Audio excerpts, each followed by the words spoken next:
The End of Oak Street is out in theaters, new film from David Robert Mitchell, who previously made It Follows and Under the Silver Lake, the latter of which is, in my opinion, a fantastic piece of cinema and just a criminally overlooked film. This stars Anne Hathaway and Ewan McGregor. The story opens in 1982 with a suburban American family. They seem perfectly normal and happy on the outside, but there are cracks in the marriage as the couple are clearly unhappy with one another and the wife is pondering divorce. But then one day they all wake up and there is no power, there's no water, the phone lines are dead, and it turns out their neighborhood has somehow been transported back in time to prehistoric periods, and there are now dangerous dinosaurs roaming the streets and the backyards. So the main thing that keeps bouncing around in my head since about 10 minutes into this film is that this is what I hoped Disclosure Day would be this year. This is a return to the days of old Steven Spielberg, except it's not made by Spielberg. And yet it feels so strongly like a 1980s Amblin production. It's just hard to believe. It's a simple, straightforward adventure film with a sci-fi twist, with a troubled family at the forefront. It has both kid and adult characters overcome external challenges and their interpersonal troubles. It is shockingly uncynical for a movie made in 2026. And while it does have a strong pro-family message, it does not really have any deep, layered, extra meaning hidden beneath.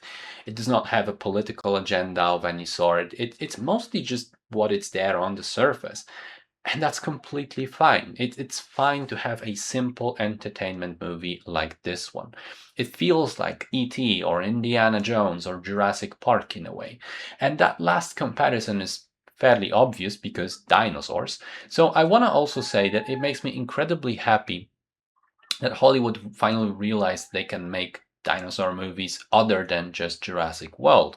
And they can use some of the same tropes and things and concepts while having different kinds of stories and even different kinds of designs. I mean, the dinosaurs in this film are much more feathery and furred than the slithery ones from the Jurassic series, which makes sense because when that was first made and established, that was what scientists were theorizing that the animals actually look like all these millions of years ago.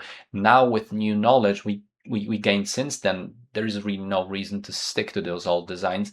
You can as well update them and make fresh ones, and that's what Oak Street does.